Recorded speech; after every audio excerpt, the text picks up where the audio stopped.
Can you hear me? I prefer not to stand up with a mic. Yeah. I get mobile and the next thing I'm next to the speaker and it's going off.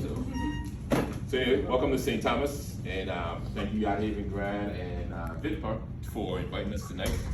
I'm here just to talk to you guys about any regulations that you guys might have questions. There's nothing new. Everything is still the same from last year. You still have to do your APIS. You still have to check in. Many people still are not in compliance, and we're here to help you guys to get you there. Whatever you guys may need from us, you can always ask us some questions. I know one acronym you guys remember all the time is COI, Certificate of Inspection. I just want you guys to remember CIA, Customs, Immigration, and Agriculture. Those are also very important to you guys as well, and my Coast Guard friend will talk to you more about Coast Guard stuff.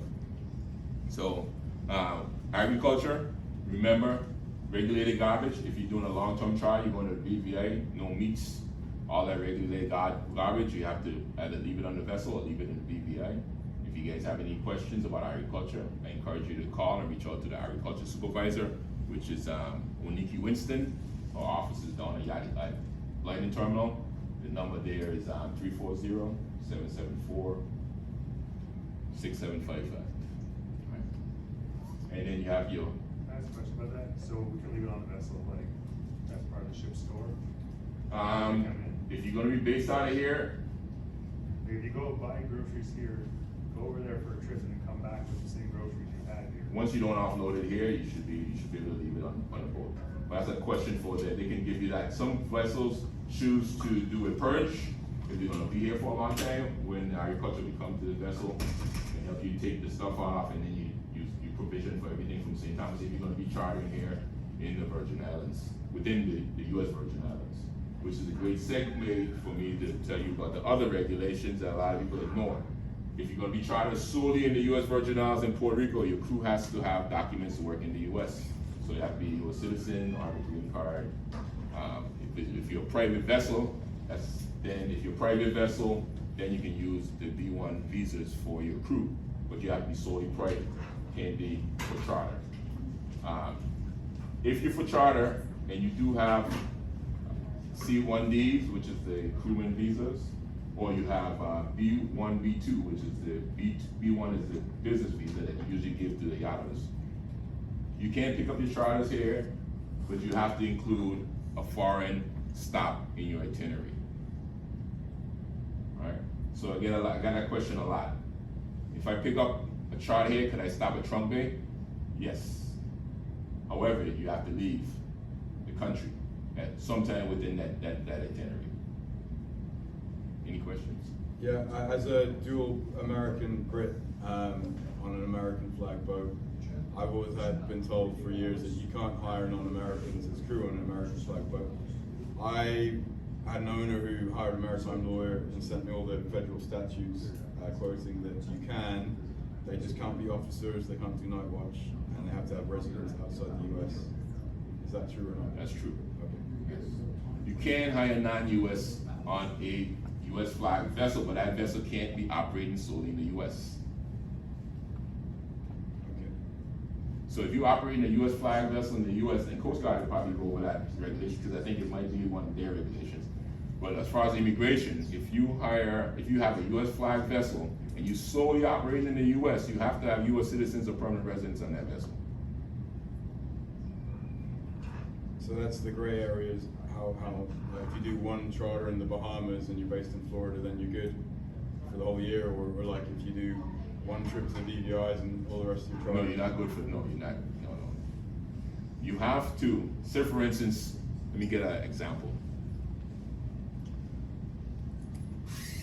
I'm the captain of a charter vessel. I'm a US citizen.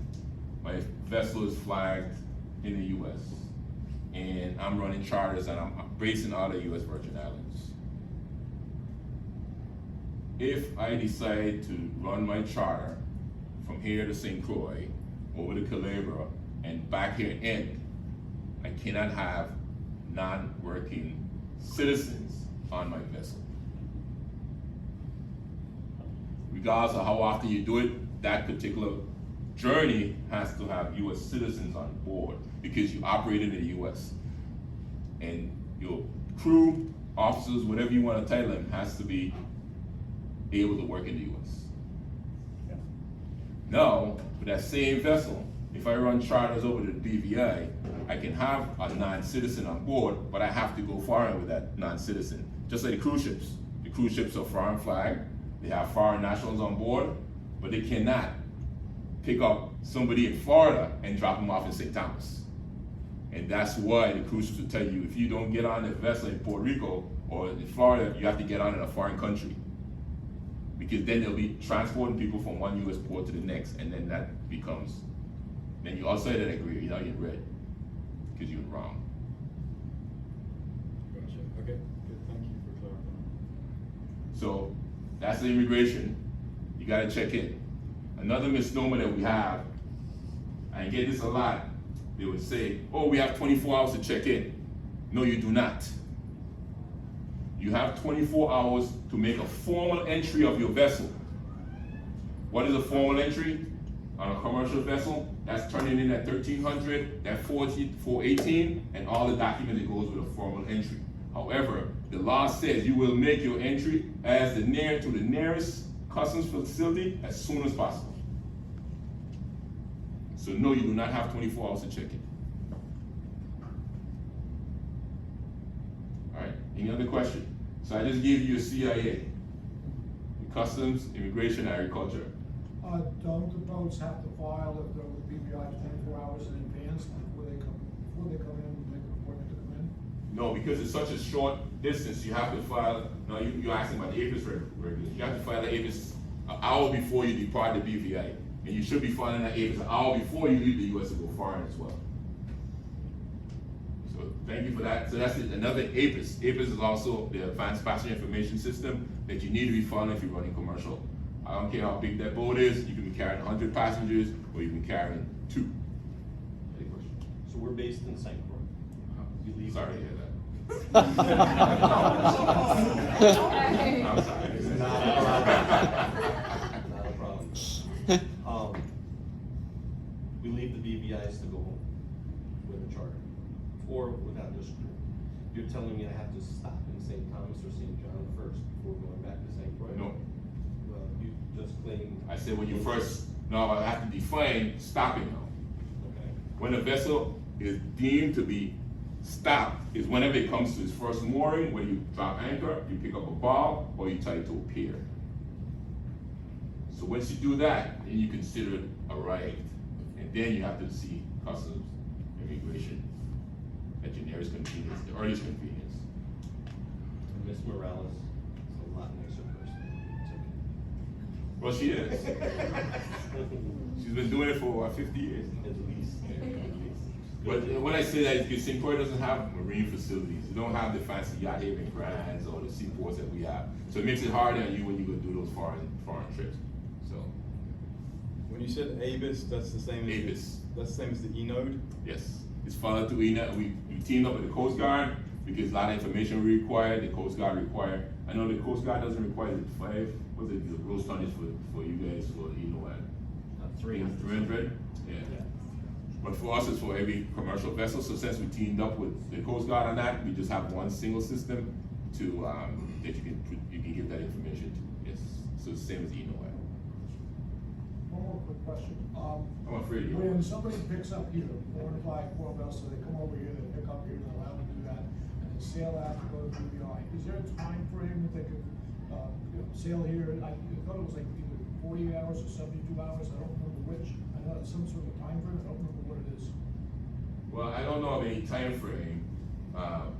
However, if you file for clearance, we do put a 24-hour window on you to leave once you file that clearance. Okay.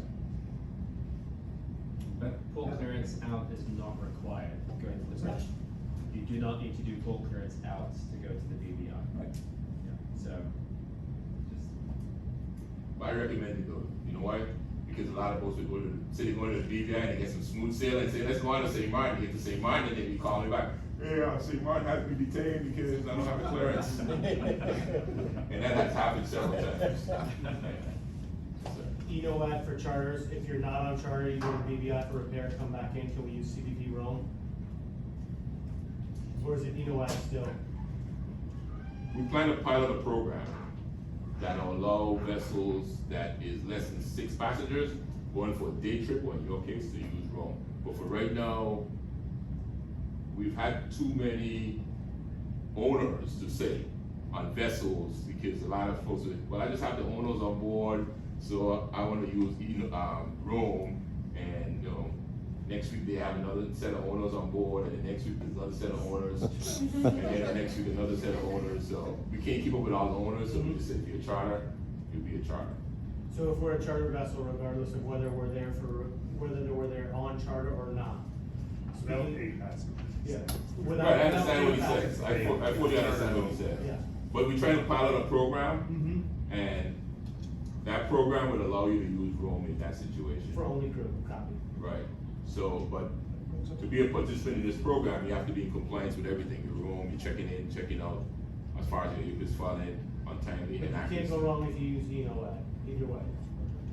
No, you can't go wrong. Copy. And it's a better experience for your passengers if you taking paid passengers, because we're using right now the technology we're using at the ports of entry is facial recognition. Once you file that it creates what they call like a little pocket for your boat. So once they do the facial recognition, it just goes through right away. Especially if you have passengers who are foreign, then you don't have to worry about taking fingerprints and doing all that stuff, because the facial recognition meets that requirements for biometrics. Does Officer Steele still work in St. John? Yes, it does. Fantastic. One more question, and I'll leave you alone. He says if the owner's on the boat, goes over, comes back, whatever, okay, and he does bareboat denies contracts on a boat, there's a guest on there, guest in charge of the boat is the owner of that boat for that period of time. So he could have 5 different charters in 4 weeks, and he's got different owners, but the owner's still on the boat. Well, to answer that question, a bareboat charter, say for instance, I pick up a vessel at the moorings, a bareboat, that is considered a private boat, because now that you rented it, it's your boat. So in those situations, you can't use Rome. And our friends down in Frenchtown, they utilize it all the time for that charter down there. It's really small. Okay, thank you. Any other questions? I think I covered my CIA. So just remember, be in compliance. Offices are open from 7 days a week. St. John's hours is 8 to 5:30. Blyden Terminal is 8 to 5. Yacht Haven Grande is by appointment. And it's a very nice facility, so you guys who run in charters out of here, utilize that service. It's there for you. Is there anything that's going to be done about the lack of docking in the cruise bay, because they just took the bulkhead away like 4 days ago, so we can't use the bulkhead now, and there's going to be, when high season picks up, if we can't use the bulkhead, there's going to be 30 or 40 boats. Cruise Bay Water Sports comes in with one of their massive cats, takes up the dock, and then we're all like ready to run into each other. God forbid the Star of Life ever had to get out of there. Well, I mean, it'd be nice if they kept the bulkhead for us to use. that's a Port Authority issue. But with the launch of this new program I told you guys about, you guys won't even have to come to the office if you carry If less it's than under 12 6? passengers. Oh, if it's under 12? Yeah. But it has to be a day charter. Right. Left here and going over to the BVA And coming back, right. Yeah. That would be nice, because it's gonna turn into a disaster without the bulkhead. So with that program, that will lessen a lot of the load on St. John. Yeah. Better experience for you and your guests. Sure. And right now, we're trying to see if we can get some funding so we can extend the hours that you can put in your room, so you won't have to rush back at 5:30. Gotcha. So just keep praying for me. I'll pray. I'll pray for my I'm here for you, man. I'll pray for my captains, not for me. I'm good. Well, pray for you, your captains. Any other questions? Chief Smith, thank you so much for what I believe was great. I wasn't in the room, sorry. I guess it was great, but for being here. And I think we can keep the questions coming because you're not going anywhere. Just a second, and invite Lieutenant Commander Doctorman to take the stage. And if we have more questions that come up, then you can both maybe tag tail answering at the end. That'd be fantastic. So, thank you. I turn the floor over. Remembering there's the mic if you would like it. We haven't tried it, but Anita, if you can't hear me, just let me know and I'll grab the mic. Good afternoon, everyone. Lieutenant Commander Brian Doctorman. I am the Coast Guard Supervisor for the Marine Safety Detachment for the Coast Guard. And so, just to give you an overview, some of you might already know this. So, Marine Safety Detachment, we are co-located with our Boat Force Unit, which is right down here on the water. And so how it works, the Coast Guard is separated into districts, right, across the country. And then we also have, obviously, places overseas as well. So we fall under District 7, headquarters is at London. That's where the main office is. And so the Marine Safety Detachment, we're actually detached from Sector San Juan. And that's where the commanding officer is located. That's where Captain of the Port Authority comes from, officer in charge of marine inspections. You might see that if you have a COI, the Certificate of Inspections. That's where that comes from. So we are detached from the prevention department. So the Coast Guard set up in different sectors, different departments within those sectors. Our main responsibility down here is prevention. So maritime safety and compliance. Again, I mentioned a boat forces unit that we have as well. They have obviously a little bit different mission, primary search and rescue, ports and waterways, coastal security, law enforcement, migrant interdiction if need be. So just wanted to kind of clear that up, how that operates if you've seen the boats out on the water. So we work tandem, hand in hand, but we do have a little bit different of a mission set. But again, we work closely together on different operations. So again, I mentioned the Marine Safety Detachment, so vessel safety and vessel compliance. And so we have a inspected fleet receiving certificate of inspections, and I don't plan on getting into that. If you have any questions, you can get me what qualifies for certificate of inspection. We also regulate facilities, so waterfront facilities, we have 34 between St. Thomas and St. John. That includes Blyden Terminal, Viper Red Hook, basically anywhere, international transit. And then as far as facilities, anything that's being conducted over the waters.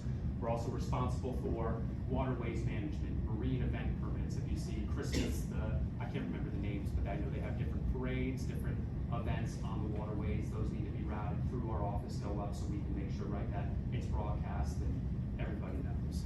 So that's our main mission. I got here 4 months ago. So obviously Coast Guard, we rotate every 2 to 3 years ago. So I came in 4 months ago. Before I got here, almost had 15 years in the Coast Guard. I didn't know much. You don't hear much about what's going down in San Juan or the USVI. So to me, I kind of always just like, oh man, that's great. Everything's perfect down in the U.S. Virgin Islands. So it's been very eye-opening. I've been here 4 months. A lot of great port partners here. Chad Blake with CVLA, Captain Jim Jackson with the Captain School, and a variety of other port partners have been trying to bring me up to speed as far as kind of potential concerns, how it works down here in the U.S. Virgin Islands. And so bear with me if I don't have answers to all your questions. So one of the things I wanted to talk about is the uninspected passenger vessel fleet. So I mentioned that we have a inspected, where Coast Guard, we have marine inspectors that'll go out and you have to meet, dry docks, we call your boat out, we look at that, we do annual inspections, we do tier inspections, board your boat while, where we will board your vessel while it's underway, make sure you're make sure you're in compliance. CVLA, if you're not familiar with those rules and how they play into it, okay, I see some head nodding, so it sounds like some people are. So they are a trusted third-party organization as far as in accordance with the yellow and blue code, right? So is everyone kind of familiar? Any questions on the CVLA? Anything along those lines? If not, I'm just gonna keep on going. So the uninspected passenger vessel fleet, our estimate is it's about 3 to 4 times the size of our inspected fleet. And our inspected fleet is over 100 vessels right now. So that's a lot, right? That is a lot. And so I do want to throw this out there as far as commercial mariners down here, especially on Coast Guard vessels that aren't inspected, that have a COI. You bear a tremendous amount of responsibility, right? And one of the things I wanted to mention was mass rescue operations. Is anybody from Louisiana area? I did 2 tours there, familiar with the Cajun Navy and how that works. And so when you have these mass, it could be high water or flooding events, they call it Cajun Navy, and it's basically Good Samaritans, literally Cajuns, with their boats, and they go out and they assist the Coast Guard, and they're a tremendous asset, right? So just to be clear, right, if there was a mass rescue operation event, could be a hurricane, could be something that happens at the airport, could be something with a cruise ship, right? There's a variety of situations. The Coast Guard, absolutely, like, we have some assets here, and then we would go through the sector command center up at San Juan to deploy additional assets, helos, different cutters, whatever it may be. But the biggest asset is gonna be everyone here as far as coming together for a mass rescue operation event. And so I'm kind of building that as a segue, right? The laws are there to keep the honest people honest, if that makes any sense. I equate it to having car insurance or wearing your seatbelt, right? You don't have to wear your seatbelt, right? But why do you do it? Because it's the right thing to do, and it keeps you safe. You don't have to have car insurance, right? I mean, you could probably get away with it, but you have it for a reason. Driver's license, right? You have a driver's license for a reason as well. I'm sure you've seen, there's probably people around this island anywhere, stateside, that are driving around without a driver's license, but you have it because you're law-abiding citizens and you want to do the right thing.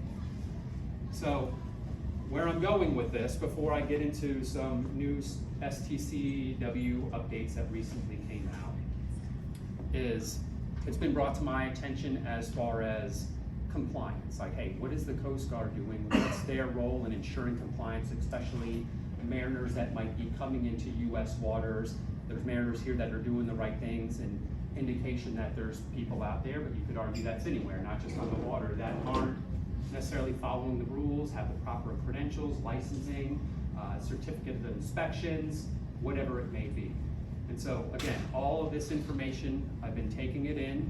I don't take it lightly, and I understand that there is a concern from the local maritime community, especially the people who are trying to do the right thing and follow these laws and regulations. So, the Coast Guard internally right now, we're already discussing courses of action. Okay, how can we step up compliance? We can only enforce what we can enforce, right? 14 USC 89 gives the Coast Guard the right to board any vessel at any time within U.S. waters. So there's our reason to get on a vessel. And that's not our intention. Our intention isn't to go out there and just randomly get on vessels, and we want to keep commerce flowing. Majority we have trust that people are doing the right thing. And so, again, we're discussing internally different courses of action that we might be able to take to ensure compliance with vessels entering the U.S. waters and when they're operating in the U.S. waters from a Coast Guard standard. I'm just throwing that out there. So one of the new changes, has anybody STCW 2/3, does anybody know what that is, or does this apply to anybody out here? Right. So everybody's doing international trips here for the most part, as far as okay. All right, great. So we know that vessels departing USVI into foreign ports, or vessels coming from foreign ports in the U.S. waters carrying passengers for hire, have to have the STCW 2/3 endorsement. And previously, it's for near coastal voyages under 500 gross tons. I think it's very unique down here with how close the BVI is, right? So my understanding is that the previous policy for the STCW, right, it's the flag state Coast Guard in this instance for U.S. waters down here determines what near coastal is. And my understanding it was 12 miles in 4 hours. Does that sound about right as far as having that endorsement? The Coast Guard recently released a policy. I have the wrong one, I apologize. This is all public information, but released an update as far as the 2-3, as far as saying, okay, hey, we recognize the proximity to the U.S. Virgin Islands and the day charters and people coming down in tourism. So they have now extended that to 12 hours and 12 miles, which that's a good move in the right direction.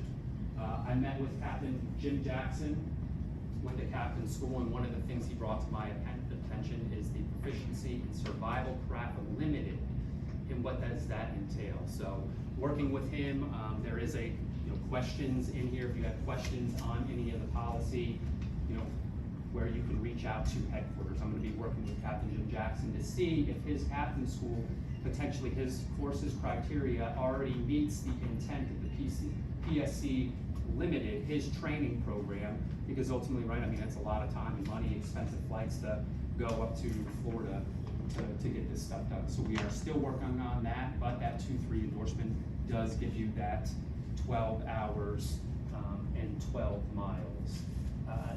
So getting back to uninspected passenger vessels, we get a lot of calls like, hey, I mean, it's confusing to navigate, right? Even there's a lot of stuff out there, there's a lot of information, and it can be very difficult to navigate. We're here for that. So I mean, I have cards, you can get with me afterwards, I can give you your cards, our office is right down there, our number's online, and I'm not gonna always have the answer, but I will find you the answer, or get you to someone who can help navigate. So I'm just throwing that out there, you're not alone, that's what we're here for, especially on the Marine Safety Detachment side, to help you navigate these policies and procedures, because right, we all wanna ensure the same thing is safety of not only the crew, but safety of our passengers, safety of the maritime environment. So I can't speak to those who might not be abiding by laws and regulations, but again, that is something that we are looking into. As far as a UPV, we get calls all the time. Hey, I want to get a UPV sticker. What does that mean? I can't figure it out. We have booklets, right? I mean, we can help you navigate that to a T. We can help you conduct those exams. That's what we're here for. It's not so you can find these booklets, we can hand them to you. They're online. Chad Blake has them as well. You do. You have copies of these, right? Yeah. And so it's no secret. Everything you need to know is in here, right? You go through this, everything you need to know. I'm not saying it's all going to make sense, but again, that's what we're here for, to offer clarification. I know I just threw a lot out there. Again, you can ask me questions. I can't guarantee I'm going to have the answers right now, but I will make sure I get your contact information and get back with you. But anything on just what I said, especially from the compliance, standpoint, indication that, hey, right, like, we know not everybody's always doing the right thing, but that's not unique to the maritime community. No? Don't hear any questions? Please feel free to get with me afterwards. I know we're gonna get Chief Smith, did he take off? You left me alone, maybe? Anyway. Thank you, that was phenomenal. Jim Jackson is the chair of FIPCA's government committee, and thank you Great for resource. spending so much time with Jim and with FIPCA. And that's the point of the association, is to have that kind of public-private sector conduit. So any questions you ever have that come up about something to do with compliance, it's easy to channel through questions, and we have a good dialogue. So if you have any questions after this meeting, please feel free. Or in the meeting. One question. I've been asked about the. Sorry, it's not related to what you spoke to thus far, but the safety bulletin about the fireworks on tomorrow. Yes. Which is the area? Any further information as to which area needs to be avoided? I don't have that off the top of my head. We did the fireworks inspection yesterday. I'd have to get back to you on that as far as safety zone you're referring to, correct? Yeah. But the barge, I'm guessing the barge is going to be just this side of Tassel? Yeah, we got the marine event permit. I just can't remember off the head. Again, I'm learning everywhere and the correct terminology, but not a great question. Excuse me, does anybody have a gray Dodge SUV parked out here? Wow, they're towing it, I guess. They're blocking me in. Oh, sorry. I'll stick around for a bit in case you have any questions.